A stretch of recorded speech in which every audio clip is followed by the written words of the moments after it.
सिमडेगा झारखंड का एक जिला होने के साथ ही विधानसभा सीट भी है, इसीलिए सिमडेगा सीट का खास महत्व है।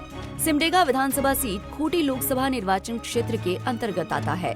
सिमडेगा विधानसभा सीट कांग्रेस और बीजेपी के बीच चुनावी जंग का अखाड़ा रहा है। 2005 के चुनाव में सिमडेगा से कांग्रेस उम्मीदवार नील तिर्की विधायक चुने गए थे, तो 2009 और 2014 के चुनाव में बीजेपी उम्मीदवार विमला प्रधान ने विरोधियों को शिकस्त दी थी।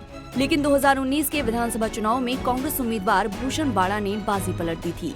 इसीलिए 2024 के चुनाव में सिमडेगा से कांग्रेस ने भूषण बाड़ा पर ही भरोसा जताया है, तो बीजेपी ने श्रद्धानंद बेसरा को चुनावी मैदान में उतारा है। वहीं 2019 के चुनाव में सिमडेगा सीट पर कांग्रेस उम्मीदवार भूषण बाड़ा ने जीत हासिल की थी। भूषण बाड़ा 60,651 वोट लाकर पहले स्थान पर रहे थे, तो बीजेपी उम्मीदवार श्रद्धानंद बेसरा 60,366 वोट लाकर दूसरे स्थान पर रहे। इस लिहाज से महज 285 वोटों के कम मार्जिन से भूषण बाड़ा ने श्रद्धानंद बेसरा को पराजित कर दिया था।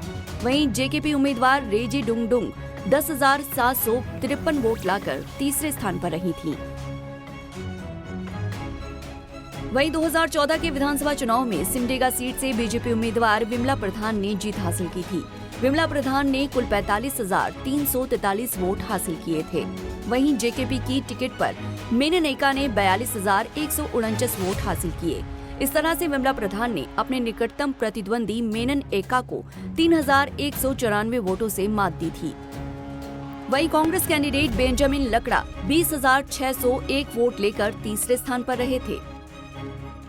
वहीं 2009 के विधानसभा चुनाव में सिमडेगा से बीजेपी कैंडिडेट विमला प्रधान ने जीत हासिल की थी। विमला प्रधान को 38,476 वोट मिले थे।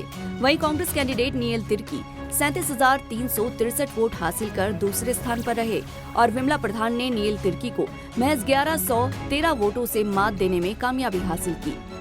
वहीं तीसरे स्थान पर रहे जेकेपी कैंडिडेट एनोस एका को 18,252 वोट मिले थे। सिमडेगा विधानसभा सीट आदिवासी बहुल क्षेत्र है। इस क्षेत्र में ईसाई मतदाताओं की भी अच्छी संख्या है। इसके अलावा सिमडेगा में मुस्लिम मतदाता निर्णायक स्थिति में हैं। इस सीट पर ओडिया समुदायों की अच्छी खासी तादाद है।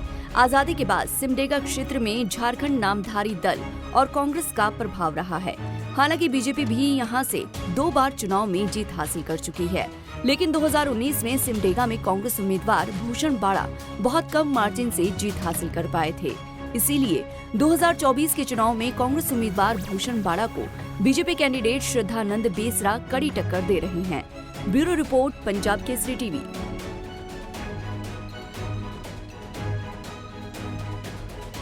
हमसे जुड़े रहने के लिए हमारे YouTube चैनल को सब्सक्राइब करें और नई वीडियो की नोटिफिकेशन के लिए बेल आइकॉन को दबाएं।